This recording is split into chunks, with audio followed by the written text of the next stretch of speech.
Estamos ao vivo na TV Câmara e também nas redes sociais da professora Rosaneide, deputada professora Rosaneide.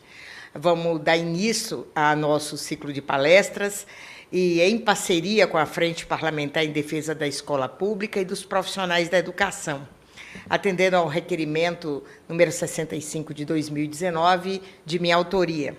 O tema de hoje é o processo de militarização de escolas públicas em todo o país, adotado como uma política pública, né? A partir deste ano, 2019, o governo federal estabeleceu militarizar as escolas como política pública. A palestra pretende problematizar um pouco essas questões, as iniciativas, em relação ao que o governo está chamando de militarização, que é uma experiência iniciada agora, em 2019, no Brasil, uma experiência única no país, porque a gente não tem outros países, nem no próprio Brasil. Nós tínhamos algumas questões pontuais de relação de escolas militares com as escolas militares, que são escolas com outros objetivos, nas capitais dos estados brasileiros, mas, nesse momento, nós temos a presença de uma política pública nacional estabelecida pelo governo, e a proposta ela é sempre justificada para a melhoria do enfrentamento à violência. Nós temos algumas ressalvas e questionamentos sobre esta justificativa, até porque a gente, como educadora, que sou há 38 anos, lá da escola, a gente sempre entendeu e percebeu, e na prática é convencida de que não há uma escola violenta, que a violência não está dentro da escola. Há problemas de ordem social, e esses problemas de ordem sociais eles vêm para a escola naturalmente, porque a escola está inserida no contexto social. E outros países do mundo não colocam a polícia para cuidar das escolas civis, da escola da população de uma forma geral. O papel do professor é na escola, papel da polícia com a segurança pública, e a relação dessas duas políticas elas são muito importantes, porque percebe-se a necessidade. Já fui gestora, secretária de Estado de Educação, com uma relação muito boa com as polícias do Estado de Mato Grosso, no sentido da polícia cuidar do bairro, da proximidade da escola, da chegada dos estudantes, mas, a partir do trabalho da polícia, os professores, com mais tranquilidade, fazendo o seu trabalho, que é da sua obrigação, da sua formação, no interior das escolas. Então, é nesse sentido que a gente está fazendo esse debate, não só aqui na casa, mas também nos estados. Qual é o papel desta política de militarização das nossas escolas? Então, hoje a gente tem aqui, como eu disse, duas pessoas experientes. Natália de Souza Duarte, professora, possui graduação em Educação Física e Pedagogia, especializada em aprendizagens, mestrado em Educação, doutorado e pós-doutorado em Política Social pela UNB, professora do Socioeducação do DF, atualmente é coordenadora de Escola de Educação Básica, na escola, né, professora, conhecendo o dia a dia e tendo clareza de como essa situação acontece, de violência ou não violência, papel do professor, as relações interativas de profissionais da educação e estudantes no interior das escolas. Ela integra o Fórum Distrital de Educação e o Fórum Nacional pela Redução de Desigualdade Social.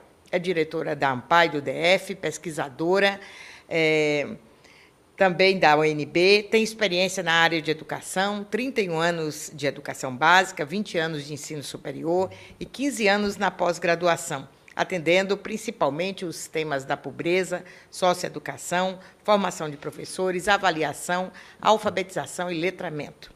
Também temos aqui conosco Gabriela Tunes da Silva, que é consultora da Câmara Legislativa do Distrito Federal, possui graduação em Ciências Biológicas pela Universidade de Brasília, mestrado em Ecologia pela Universidade de Brasília e doutorado em Desenvolvimento Sustentável pela Universidade de Brasília.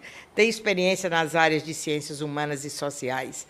Elaborou estudo Militarização das Escolas Públicas, análise do desempenho escolar, disciplina, segurança e aspectos legais, para a Comissão de Defesa dos Direitos Humanos, Cidadania, Ética e Decoro Parlamentar.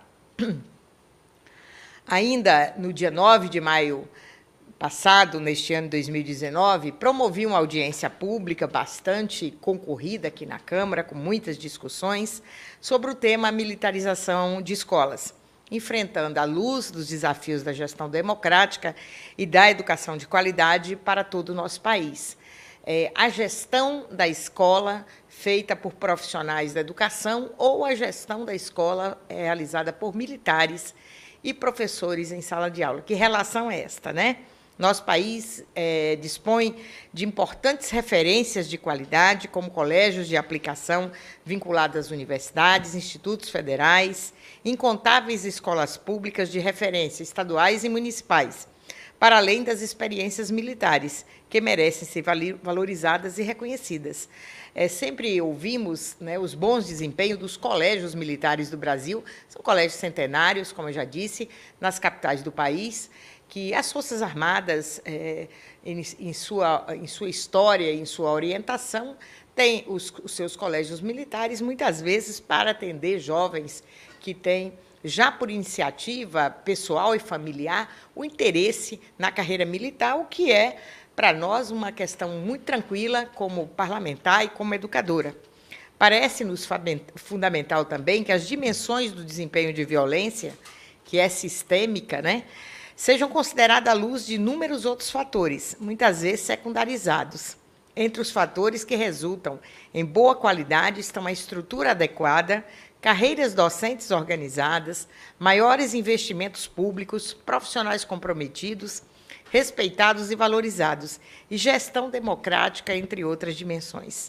O que está em jogo hoje, considerado o conjunto de medidas e iniciativas recentes em que se insere o tema da militarização. É, ao meu juízo, uma disputa entre um projeto de nação democrática, justa e soberana, inclusiva, e, de outro lado, um projeto de nação que pensa o autoritarismo como uma das possibilidades de fazer a nação mais feliz. Um projeto que não reflete o país desigual que vivemos, excludente e dependente. Essa disputa preside um modelo de educação que se pretende estimular e promover, onde, nesta proposta, os militares vêm para a escola deixando de fazer o seu trabalho no entorno, nas ruas, nas comunidades, onde as pessoas precisam realmente da presença dos militares, de uma forma geral, de todas as polícias, dando segurança à população.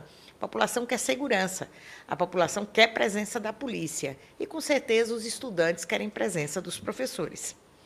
Como é possível querer impor à escola pública e ao professor responsabilidades que não são suas, pela falta de condições e de melhores condições de estrutura e pelo fenômeno da violência sistêmica? Eu tenho avaliações de que a educação brasileira é uma das melhores educações do Brasil, do mundo, porque com as condições financeiras, com o financiamento que a educação tem, com o valor per capita que se oferece à escola pública para fazer a educação de qualidade que ora se busca no país, e pelo que os resultados que a gente tem, a gente percebe que os professores fazem um esforço muito grande. E os professores precisam desse apoio. E o apoio da totalidade das demais políticas públicas. Então, a gente precisa do apoio da política de saúde pública, da assistência social, da segurança fortemente. Então, talvez a unidade destas políticas faria com que o professor estivesse mais tranquilo em realizar suas ações. Mas não é um profissional ocupando o lugar do outro que nós vamos resolver os problemas da educação brasileira. Então, problematizar essas questões,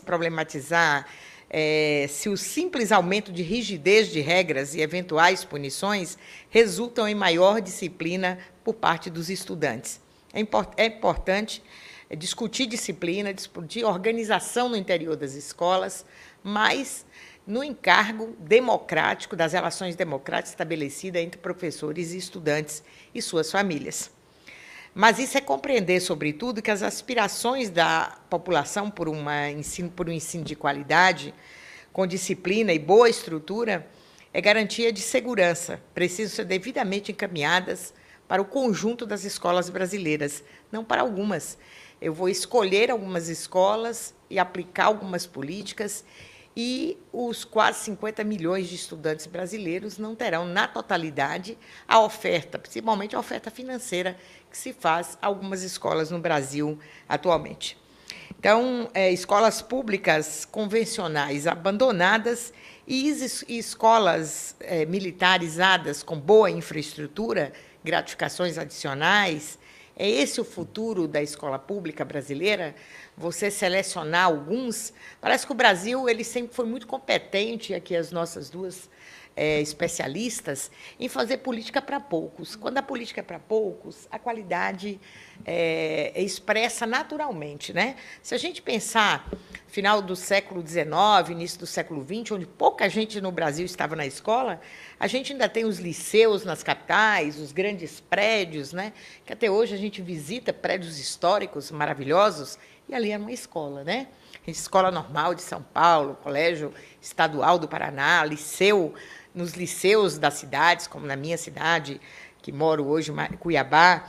Então, a gente tinha bons prédios. Quando foi para todos, a gente foi diminuindo o prédio, foi deixando a estrutura da escola, apequenando a estrutura da escola, as paredes que eram largas passaram a ser finas, né? O telhado bonito, agora eram telhas de Eternite ou outra telhinha que qualquer vento levava.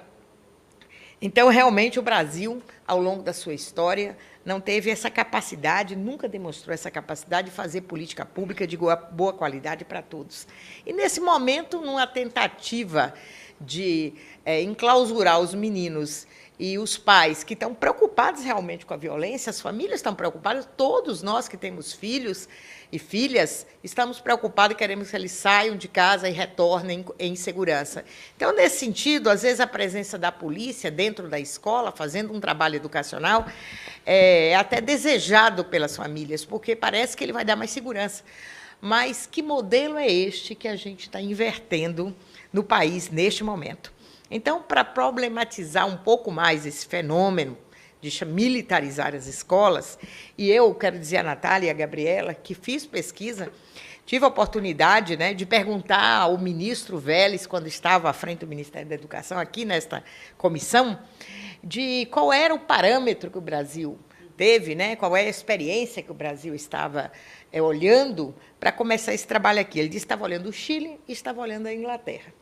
E aí foram dois países que eu tive a oportunidade de estudar, de também conhecer um pouco o projeto de educação deles, e fiz contatos com os dois ministérios.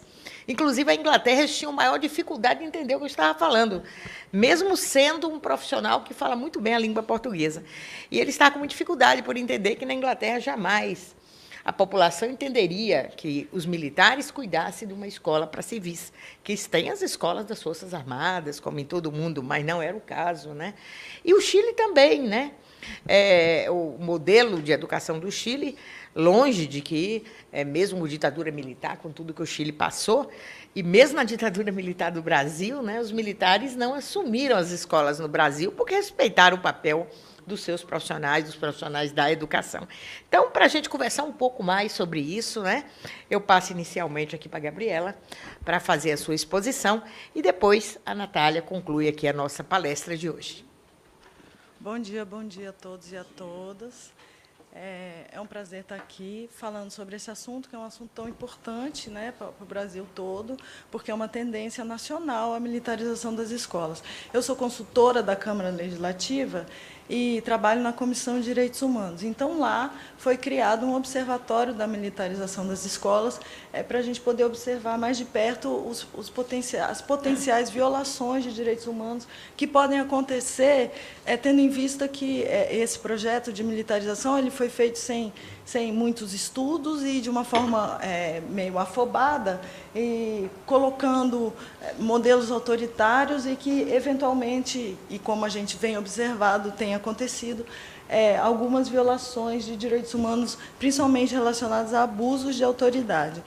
Então, em abril, eu elaborei um estudo sobre militarização das escolas, em que eu peguei um apanhado de referências bibliográficas, estudos que já existiam mesmo, e fui juntando eles para a gente ter uma análise sobre esse processo de militarização das escolas.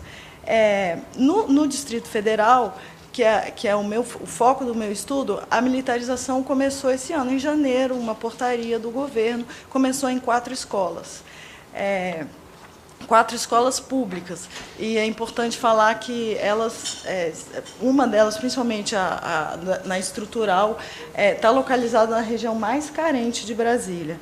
Bom, a militarização das escolas públicas não é uma novidade. Ela já acontece no Brasil desde 2011. Então, mas ela vem aumentando. Então, em 2018, de 2013 a 2018, saltou de 39 para 122 o número de escolas sob gestão militar no Brasil. Agora, o lugar onde esse ensaio, onde essa proposta foi realizada com muito mais ênfase, foi o estado de Goiás, que tem hoje 46 escolas sob gestão militar, 53 mil alunos estudando sob gestão militar. Nesse estudo, eu peguei 3 argumentos principais que são usados na defesa da militarização das escolas e analisei um a um. O primeiro deles é a questão do desempenho. Se vende a militarização das escolas para os pais, para os alunos, como uma forma de melhorar o desempenho individual dos alunos. Olha, a educação vai ser melhor, você vai tirar uma nota melhor nas provas, no IDEB, no Enem, nas provas de avaliação. Esse é o primeiro argumento muito usado. O segundo argumento é a questão da disciplina, que a militarização melhora a disciplina dos alunos. E o terceiro é a questão da violência, né? A militarização reduz a violência escolar. São argumentos que são ideias que são vendidas, são promessas que são vendidas e que não são cumpridas. Não são cumpridas. E aí eu vou mostrar aqui, um por um, por que cada uma dessas promessas não é cumprida. E as pessoas elas tendem a aceitar e a desejar a militarização querendo uma coisa que não vai acontecer. O que elas desejam é legítimo, só que o que está sendo feito não levará a isso, porque arma na cintura não é varinha de condão para resolver os problemas da educação brasileira. Isso aí exige muito trabalho mesmo, que é uma coisa que nem sempre os governos estão dispostos a fazer. Bom, em relação ao desempenho, muitos dados educacionais mostram que as escolas militares têm desempenho melhor em várias matérias. Tem um trabalho muito interessante que eu usei aqui, que eu consultei, que foi publicado em 2015, da Alessandra Benevides. O trabalho se chama Diferencial de Desempenho das Escolas Militares, Bons Alunos ou Boa Escola, em que ela faz uma análise do desempenho escolar dos alunos das escolas militares em comparação com o desempenho dos alunos das escolas civis.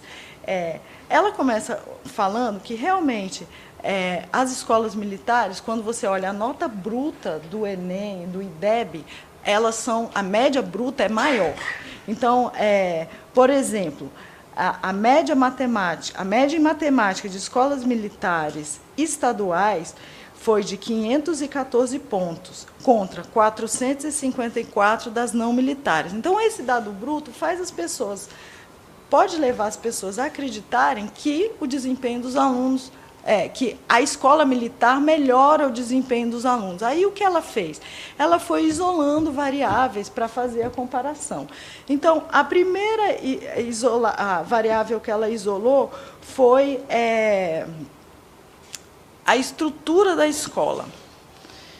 Ela pegou escolas públicas civis que têm boa estrutura, que têm estrutura física semelhante às escolas militares. Quando ela comparou as civis com as militares com a mesma estrutura, ela viu que ainda permanecia uma diferença. Então, ela diz, olha, realmente não as escolas militares ainda têm um desempenho melhor, mesmo quando a escola civil tem a mesma estrutura. Depois, ela comparou o desempenho individual dos alunos no 5º ano e no 9º ano. Então, o que ela fez? Ela pegou um bom aluno do 5º ano da escola militar e viu que ele permaneceu bom aluno no 9º ano na escola militar. Um aluno mediano na escola militar, no 5º ano, permaneceu um aluno mediano na escola militar, no 9º ano. E um aluno com dificuldades na escola militar permaneceu com dificuldades no 9º ano na escola militar. E esse padrão é idêntico na escola civil, na escola pública civil. Ou seja, a escola militar, ela não melhora o desempenho individual dos alunos. O que ela faz, o que ela tem é um mecanismo de filtro, em que os alunos com dificuldades são levados a sair da escola, que é um mecanismo muito parecido com as escolas particulares, que têm altos índices de aprovação no vestibular. Quando você vai ver uma escola aqui no DF, tem várias escolas de ensino médio, que tem 30 turmas de primeiro ano, 15 turmas de segundo ano, 3 turmas de terceiro ano. Essas turmas de terceiro ano têm os alunos melhores.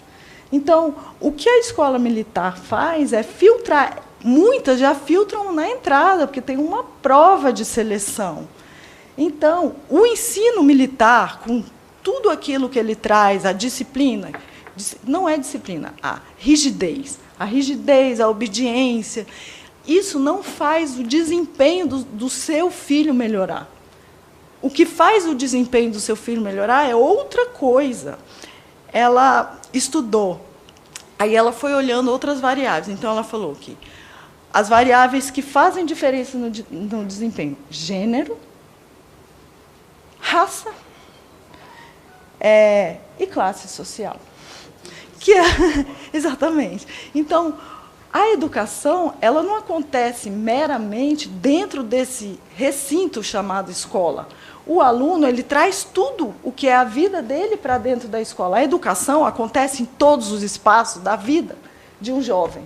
Então, o desempenho do aluno dentro da escola depende também do que está fora da escola. Depende do recurso que ele tem em casa, se ele tem acesso à internet, se ele não tem acesso à internet, se ele tem um ambiente de estudo em casa, se ele tem sossego em casa para estudar, se o lugar onde ele mora não é violento e ele tem condição de estudar, se ele não precisa trabalhar, se ele não precisa realizar muitas tarefas domésticas em casa, se ele não tem que cuidar dos irmãos.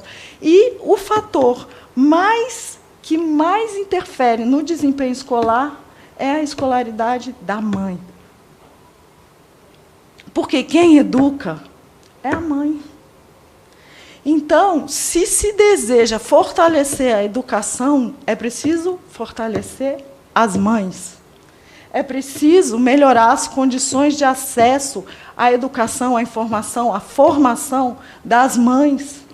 São elas que fazem a parceria com a escola e que, efetivamente, melhoram o desempenho dos alunos. Então, é um problema muito mais complexo do que colocar militares dando ordens para crianças dentro das escolas. É uma coisa que envolve todo o tecido social. A educação, ela precisa ser tratada de uma forma ampla. Isso aí é um arremedo, é um engodo que está sendo vendido para as pessoas, como se isso fosse melhorar, como se isso fosse dar alguma melhora, uma chance melhor para os filhos, e não vai. Só vai criar opressão, medo, porque eles ficam com medo, as crianças ficam, elas têm que obedecer cegamente as ordens, a disciplina militar. Bom, a questão da disciplina. Existe uma confusão, que eu acho, de termos, que é muito bem usada na argumentação em favor desses modelos autoritários, tanto de escola como de qualquer outra coisa, que é dizer que hierarquia, autoridade, obediência são disciplina. A disciplina é fundamental. Eu acho que não existe desenvolvimento nenhum sem disciplina. Toda pessoa que quer aprender alguma coisa, ela precisa de disciplina. Então, esse elemento é fundamental na educação. Acontece o que é disciplina? Disciplina não é obediência. Porque quando você coloca disciplina como sinônimo de obediência, você só terá disciplina sob ordem. No momento em que a pessoa que dá a ordem vira as costas, acabou a disciplina. Isso não é disciplina. Na realidade, não existe disciplina que não seja autodisciplina.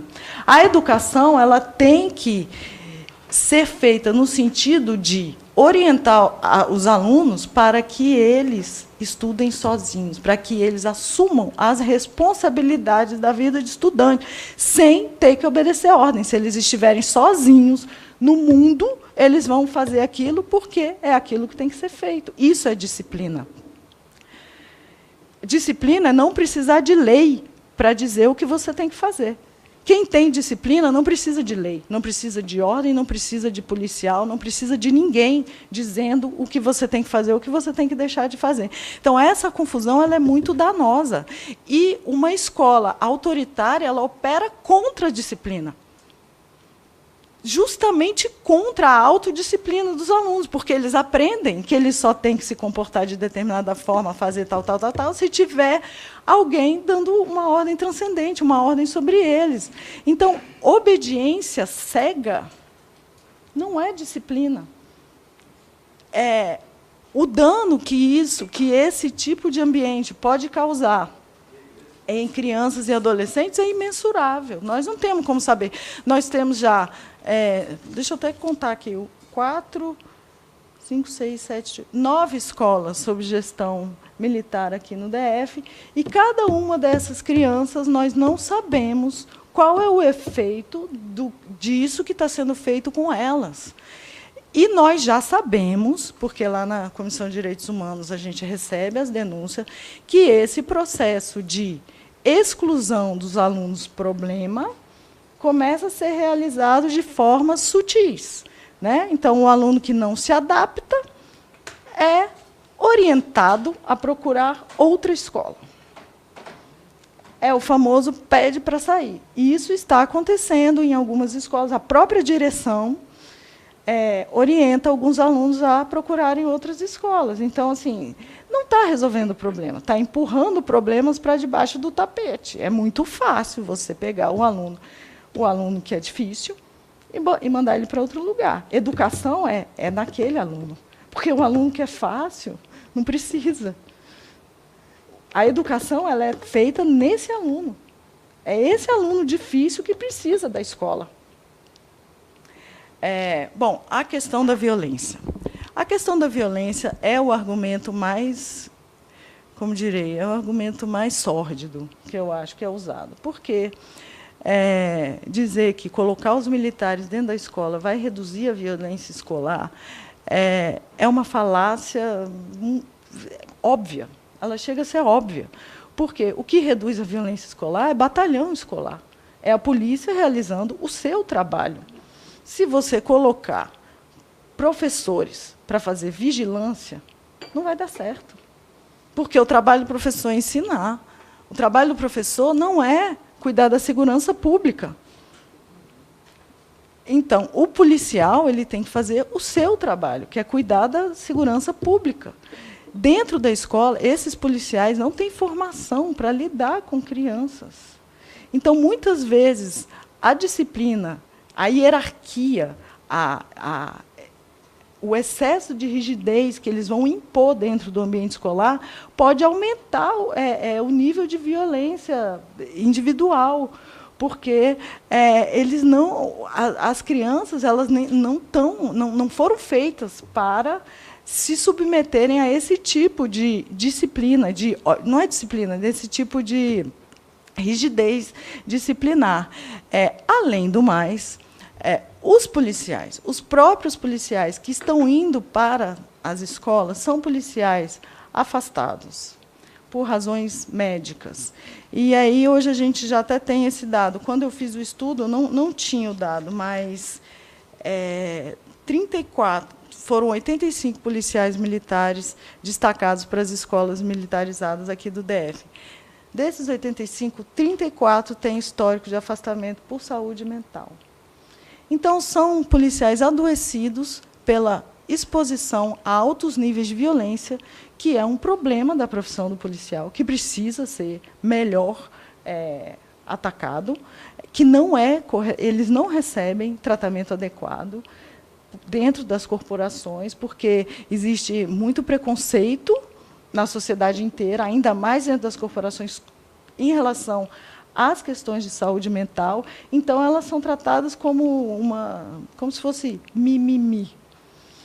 Então, não são adequadamente tratados. E estão sempre sendo afastados, porque, sendo chamado ou não de mimimi, aquilo existe e incapacita a pessoa para o trabalho e torna a vida da pessoa um inferno, né? A pessoa adoece efetivamente.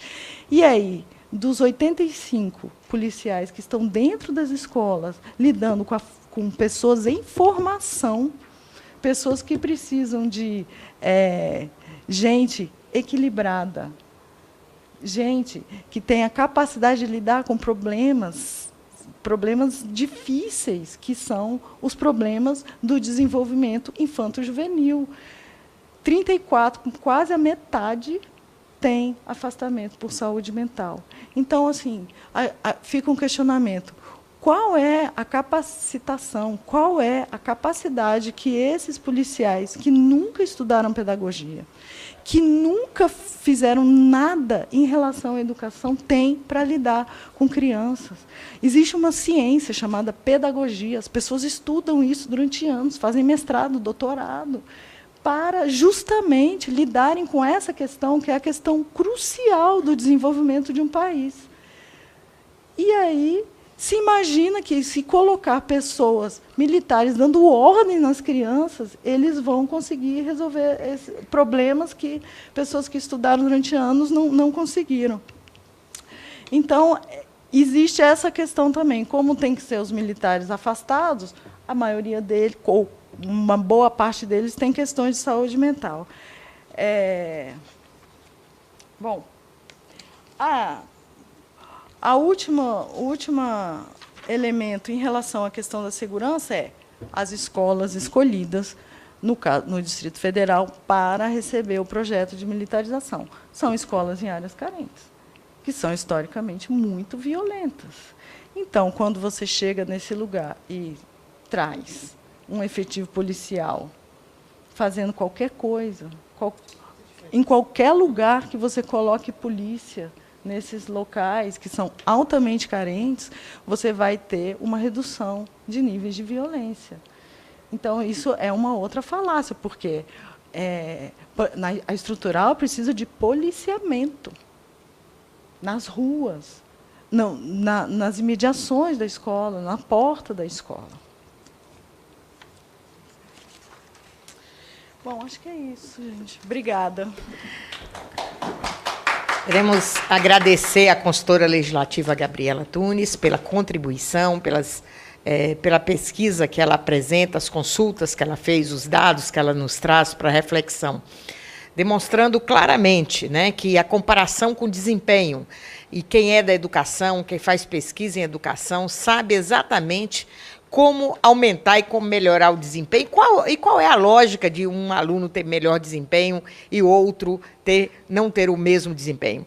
A gente tem algumas exceções, alguém que fura a bolha, meninos que aparecem naquelas situações mais precárias e aí ele é muito acima da média mesmo, isso está em todos os lugares e ainda bem que os filhos dos trabalhadores muitas vezes superam tudo, né? E se apresentam, porque eles são tão inteligentes quanto, eles não têm as mesmas condições que os demais. Então, a sua pesquisa, Gabriela, ajuda muito nessa reflexão, né? A questão da segurança, da falácia da segurança, que ela muito bem colocou aqui. E a frase fundamental, boas escolas, bons alunos ou boas escolas, né? E a gente pode fazer esse recorte em qualquer lugar que você vai encontrar o contingente, a grande maioria, está numa boa escola, uma família que acompanha, aquilo que ele tem na escola, ele tem em casa, ele tem uma complementação do que a escola traz lá na sua família, e muitas vezes a maioria dos filhos dos trabalhadores, a escola, quando ele entra, é um espaço muito estranho do que da vida dele. Ele não tem em casa aquilo que ele tem na escola. Para alguns, aquilo é complementação, para outros, aquilo é o início de tudo. Então, essa diferença já é basilar para a gente ficar comparando alunos que têm toda uma estrutura e a estudantes que não têm toda a estrutura. Então, para continuar a nossa palestra de hoje, para a sua contribuição, convidamos aqui para fazer a sua fala a professora Natália Duarte. Ah, muito obrigada. Bom dia, né, a todas e todos. Bom dia, professora Rosa Neide, né? É um prazer estar contigo, deputada, mas professora. Eu acho que quem atua nessa área gosta muito, né, desse título, professora. Eu também sou professora e é algo fundante. Bom dia, Alisson, bom dia, João, né? Bom dia, os companheiros, Neto, tantos anos, né? Enfim, eu vou agradecer a Gabriela porque ela deixou muito fácil, né? O debater depois dos dados apresentados. Eu gosto muito de trazer dados sobre a questão da militarização, porque os dados eles explicitam ideologias, eles explicitam incoerências, né? Eles explicitam questões porque contra fatos não há argumentos. Então, quando você explicita essas perspectivas de, por exemplo, de que a melhora de desempenho e melhora do IDEB das escolas militarizadas, na verdade, não é em função de uma maior proficiência, mas sim, se você desdobra da exclusão dos estudantes que não deram certo, quando você diz, né, que, bom, os profissionais que vão para a escola, eles realmente cobrem uma lacuna de espaço que hoje a escola pública tem de pessoal. A escola pública de tempo parcial precarizada, ela tem hoje um número muito reduzido de profissionais, inclusive de tipos de profissionais, que impedem um atendimento adequado da forma que a nossa infância e a nossa juventude merece. Então, eu já vou excluir essa parte, né, porque acho que foi muito bem abordada, e aí eu acho que sobram as questões que a professora Rosa Neide colocou, que são as questões subjetivas desse tema, né? A gente é muito criticado, né? Diz, mas são só 200 escolas, vão chegar a 400, o Brasil tem 170 mil escolas, o que vale debater sobre essa questão? Vale porque ela é emblemática, vale porque ela é um estigma e ela é o último suspiro desesperado de uma sociedade que não deu certo. E eu acho que a gente precisa enfrentar isso, porque ela é, hoje, um ícone na política pública educacional para a educação básica. Você não tem outra política desse governo que não seja a perspectiva de militarização das escolas. É nisso que ele aposta. Então, eu acho que a gente precisa desconstruir, enfim, lógica e filosoficamente o que significa a militarização das escolas públicas, né? Eu vejo 3 pontos que eu poderia abordar e que eu acho que são interessantes, né? O primeiro é que ela é o estigma de uma perspectiva de sociedade que criminaliza a pobreza. Eu acho que essa é uma questão que a gente precisa visibilizar, né? Já não bastasse a nossa pobreza invisibilizada na nossa sociedade, né? A gente não reconhece, por exemplo, que somos um país rico com 2/3 da população vivendo em situação de pobreza e 1/3 da população vivendo em situação de miséria. Se a gente não reconhece que a gente tem, dentre a população economicamente ativa, 50% da população informal, 30% da população desalentada, que não busca mais renda, e um salário mínimo que hoje não excede os R$1.000, a gente tem uma expressão de um Brasil que não enxerga isso. E isso é um dos elementos cruciais da nossa sociabilidade falida enquanto nação.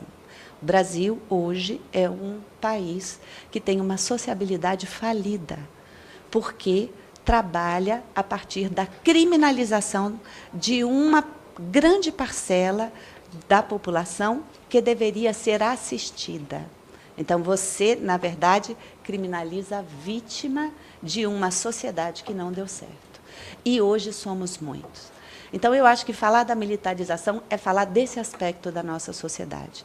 Somos uma sociedade que destruiu os laços solidários, que o Estado vem cortando as suas últimas amarras à população que necessita da presença do Estado e que criminaliza uma situação que é violadora de direitos. Porque, em síntese, em última expressão, o que é a pobreza? A pobreza é a maior violadora de direitos.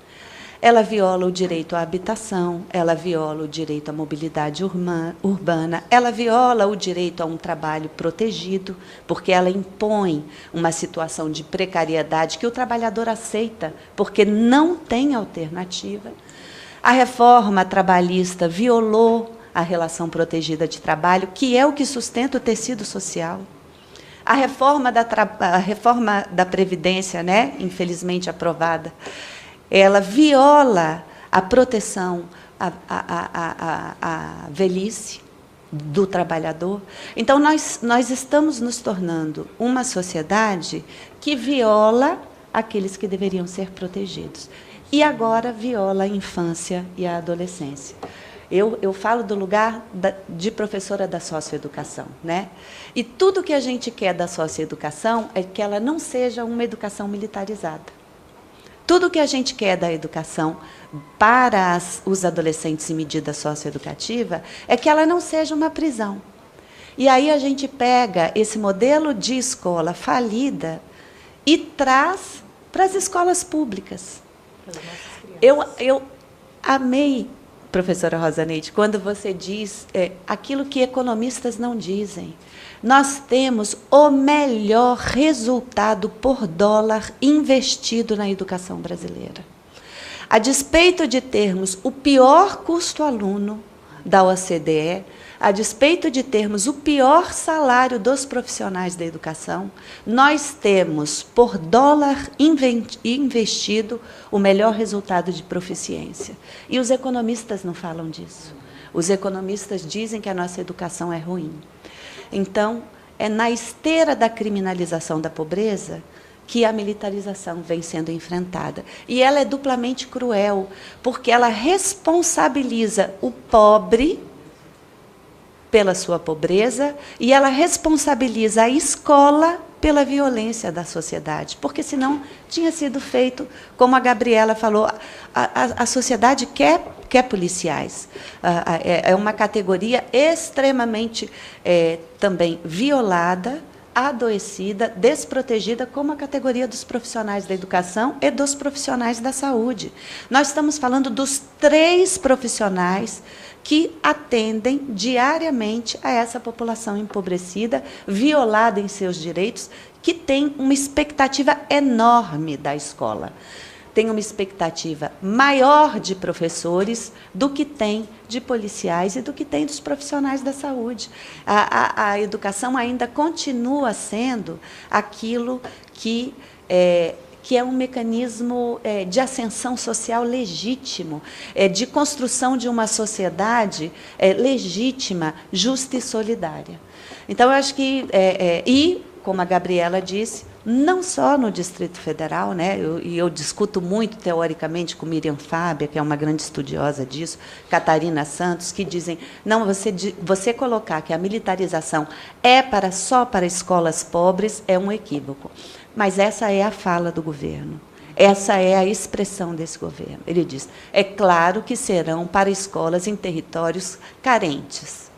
Né? Nessa fala, enfim, não existe carência, existe pobreza, e é preciso a gente nomear esse fenômeno. E territórios periféricos com população em situação de pobreza. Então, é para esse público. No Distrito Federal, na pesquisa que eu fiz, das 10 escolas propostas para militarização, você tinha uma taxa de pobreza o dobro. Só um pouquinho, professora Natália. Nesse momento, a TV Câmara transmite o seu jornal e continuaremos pela rede social aqui ouvindo a bela palestra da professora Natália. Então, no Distrito Federal, as escolas que são propostas para a militarização, elas têm em torno de 60% dos estudantes beneficiários do Bolsa Família. A média no DF é 31%. A escola que eu trabalho, que é uma escola do Plano Piloto, que hoje não é da socioeducação, eu retornei à infância, né, depois de muitos anos, desde 2003, que eu não trabalhava em escola de criança, e voltei esse ano. A escola que eu trabalho tem 8% de beneficiários do programa Bolsa Família. E a média do DF é 31%. 1 em cada 3 estudantes. Vocês ouviram esse número? 1 em cada 3 estudantes vivem com R$ 125 mensais em casa. Mas a média brasileira é 50%. E o levantamento das escolas que são militarizadas, quase todas,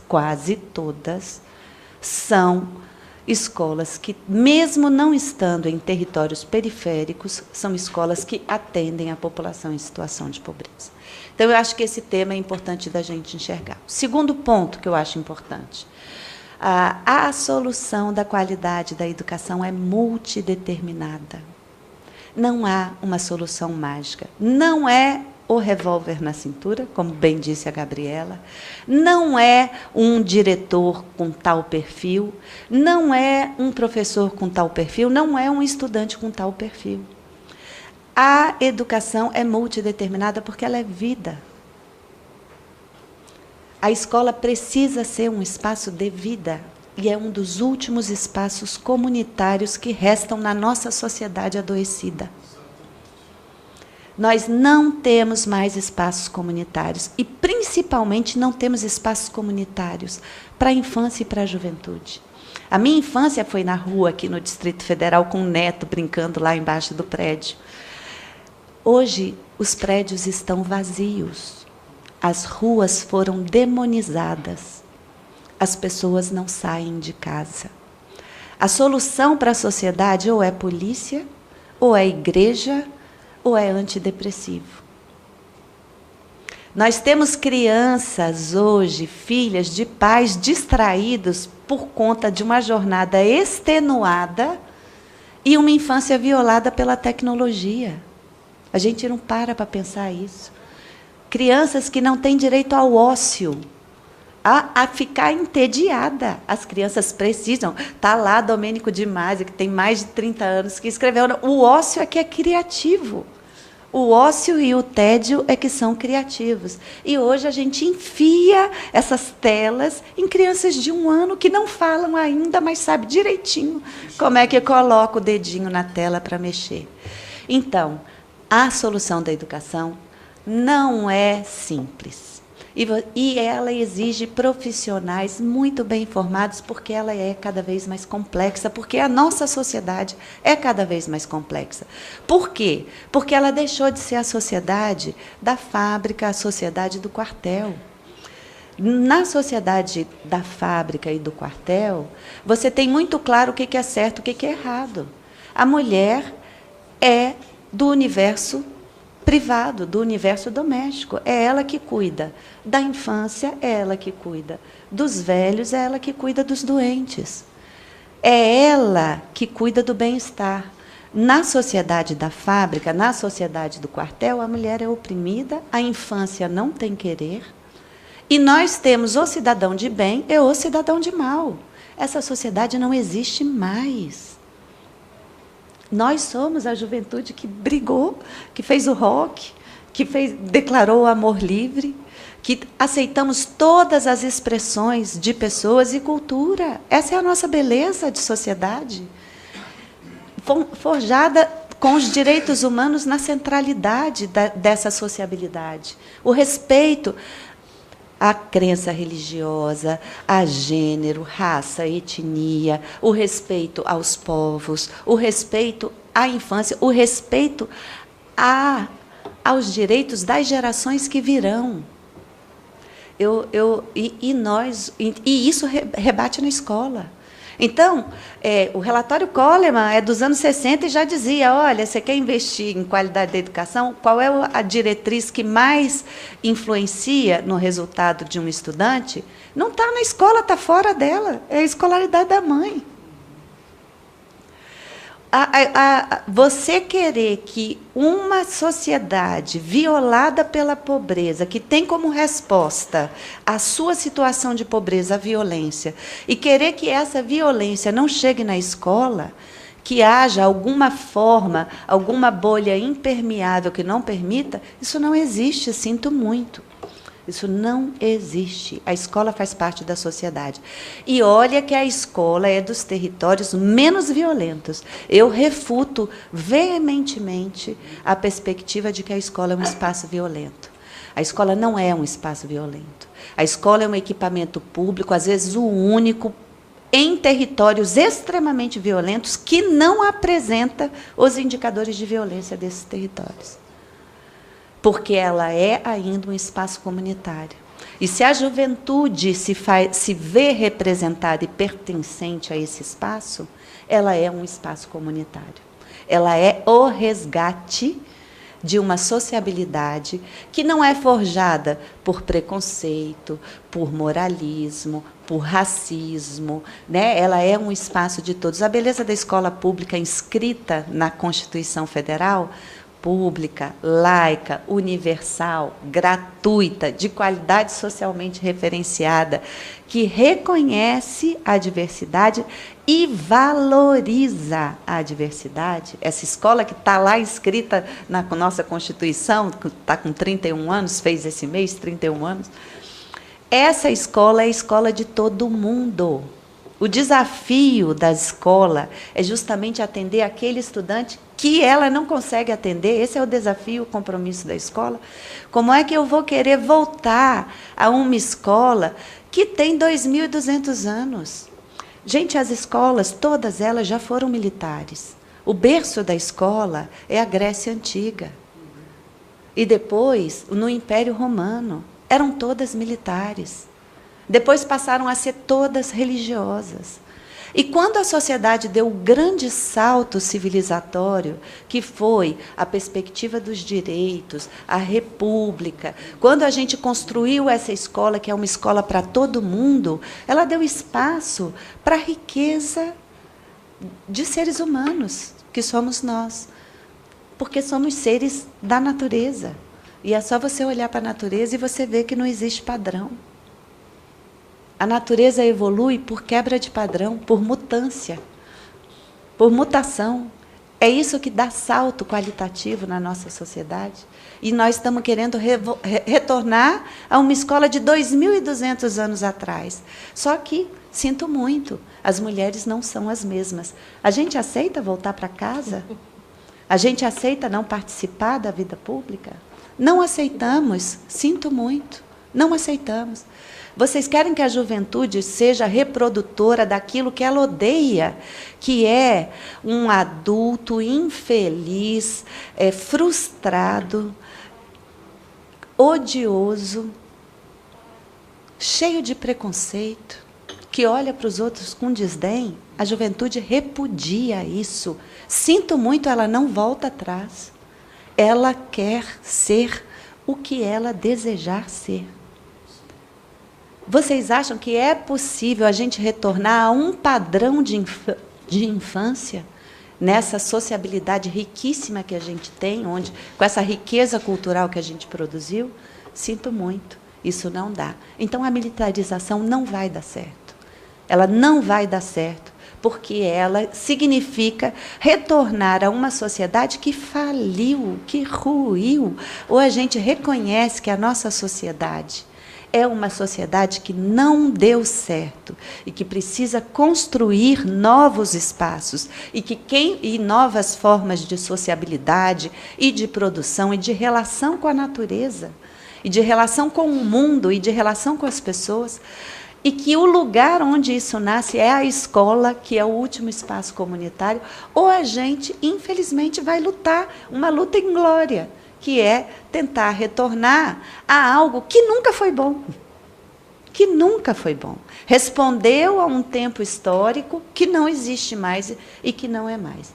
E, por último, aquilo que eu acho que é um dos pontos para enfrentar esse discurso de militarização, mesmo sendo poucas escolas, no sentido de que ele é emblemático dessa perspectiva de sociedade, ele é emblemático dessa perspectiva de governo, é o ataque à subjetividade, que eu acho que perpassou tudo aquilo que a gente disse, né? Nós somos sujeitos de subjetividade. Nós não temos como aceitar que nos forjem como querem. Nós somos produto daquilo que decidimos ser. Nós somos produto daquilo que nós fazemos com o que querem fazer da gente, né? Isso é Sartre. Então, não aceitamos ser do jeito que as pessoas querem impor que a gente seja. Então, esse ataque à subjetividade é inaceitável depois de um período de reconhecimento e valorização da diversidade. O brasileiro precisa valorizar a sua maior riqueza, que é essa diversidade. E diversidade de infâncias, de adolescências, de gêneros, de feminino, de homens, de sociabilidade, de relacionamentos, de família, de religião. Não somos e nunca seremos. Se não fomos na época da escravidão, em que os negros eram açoitados, que os negros eram mortos porque tinham a sua religião e não abriam mão dela, e por isso temos esse sincretismo lindíssimo e maravilhoso que nos constitui como sociedade, que dirá agora: não somos uma sociedade religiosa única, não somos e nunca seremos. Precisamos respeitar o direito a qualquer credo que constitui a gente. Não somos uma sociedade de uma única cultura, de uma única infância e de uma única adolescência. Enfim, eu acho que essas três perspectivas nos mobilizam para enfrentar a militarização. Não a criminalização da pobreza, a pobreza precisa ser assistida, revogada, enfrentada e repudiada. Não o pobre, não a infância pobre, não o adolescente pobre. Então, a criminalização da pobreza não pode acontecer. A gente não pode aceitar e entender que, para a qualidade da educação, existe uma solução fácil, única. Ela é multideterminada, ela precisa de melhor investimento, ela precisa de melhor equipamento público, ela precisa de mais tecnologia na escola, ela precisa de professores melhores formados e melhores remunerados. Ela precisa de uma boa condição institucional democrática para que se surja, enfim, o projeto político-pedagógico daquela comunidade que vai atender aqueles adolescentes, aquela infância, aqueles pais, aquela comunidade. Então, a solução da educação é sempre multideterminada, não é uma, ela precisa ser enfrentada de diversas formas. E não aceitamos ataques à nossa subjetividade, né? Somos um país rico culturalmente, diverso, onde a maior riqueza é o povo brasileiro. E a gente não pode esquecer isso nunca. Eu acho que é esse o debate que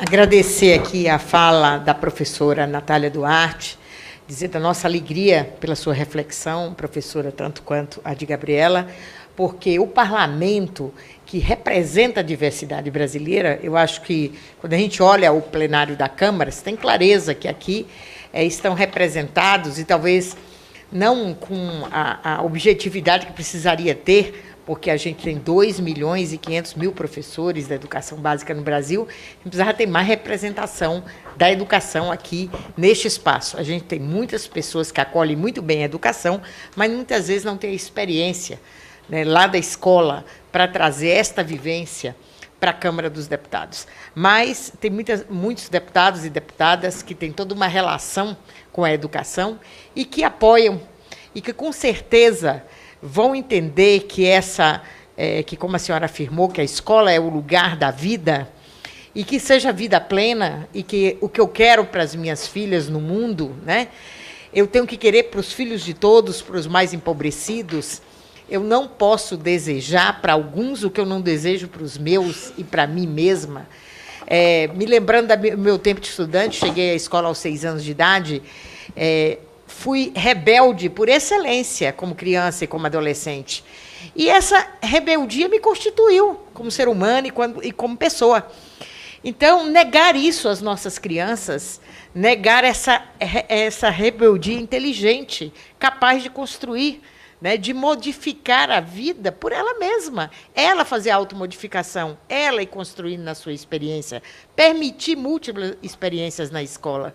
Então, uma escola que o corte do cabelo dos meninos e a trança do cabelo das meninas tem que se igualar para que, aparentemente, as pessoas sejam iguais, como elas não são iguais, por excelência, nós não somos iguais. Então, a escola que obriga um rito deste é uma escola que eu não quero para os meus. Então, como parlamentar, vou apoiar uma escola que eu não faria parte dela.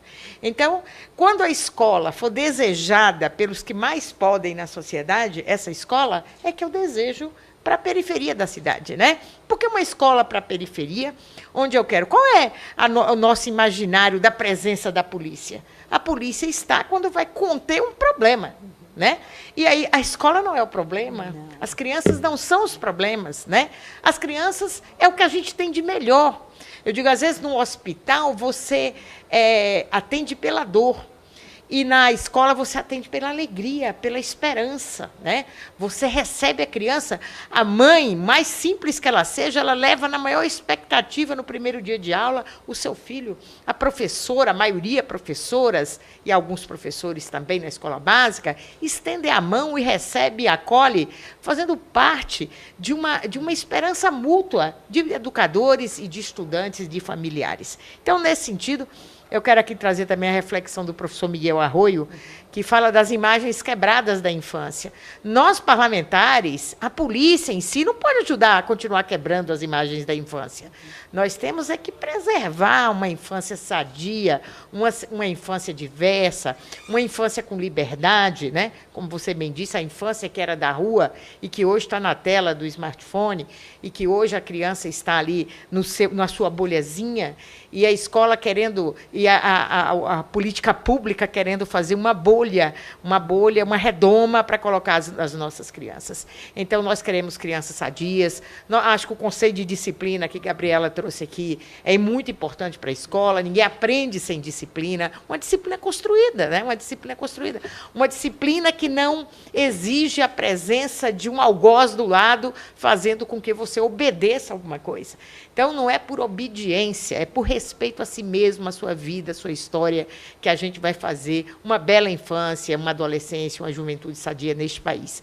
Então, com todo o respeito da minha parte, enquanto parlamentar, sei que é de vocês também, aos policiais do Brasil, que têm um papel altamente significativo. Eu sempre digo, quando a gente passar em uma rua e ver um policial e falar, agora eu estou protegida, agora eu estou bem, se meu filho ou minha filha passar em uma rua e quer mais policiada e ela se sentir melhor, porque ali ela está protegida, é esse país que eu quero para todos. Agora, quando eu chegar na porta da escola, encontrar o educador, que no olhar dele eu tenho perspectiva de futuro, de aprendizagem, de troca de saberes e de conhecimento, ali é o lugar da escola. Então, eu não posso trocar o lugar das pessoas na sociedade tentando exatamente fazer com que a pobreza seja intimidada nas suas ações, porque ela é criminalizada exatamente por ser pobre. E, para finalizar, Gabriela e Natália, quero dizer aqui, quando eu ouvi o ministro da Economia dizer que os pobres são culpados pela pobreza porque ele não sabe poupar, então, de um salário mínimo que não chega a R$1.000 no país, né, e a pessoa tem que poupar, né, para ele ter, no futuro, recursos, realmente a gente inverteu todas as lógicas. E que a educação não inverta a lógica, que a escola receba cada vez mais com um sorriso largo todas as nossas crianças e adolescentes e faça do espaço da escola uma grande festa, né? Que desde a chegada da criança até o horário de sair e que a criança saia da escola com um gostinho e um desejo de voltar amanhã e de acolher o abraço do professor e da professora. Que a criança queira voltar para a escola, porque ali é um lugar que ela se sente bem, ela se sente feliz. Então, vamos cada vez mais militar na educação, para fazer o nosso estudante ser feliz, gostar da escola, e os nossos policiais aí na rua cumprindo o seu papel, porque os professores não querem fazer o papel do policial, e com certeza vice-versa, espero que a polícia também não queira assumir o papel da educação. Muito obrigada e que a gente possa continuar fazendo educação nesse país. Muito obrigada a vocês, que foi maravilhoso. Vou querer você todo dia aqui. Obrigada, deputada. Vou levar vocês duas lá em Mato Grosso.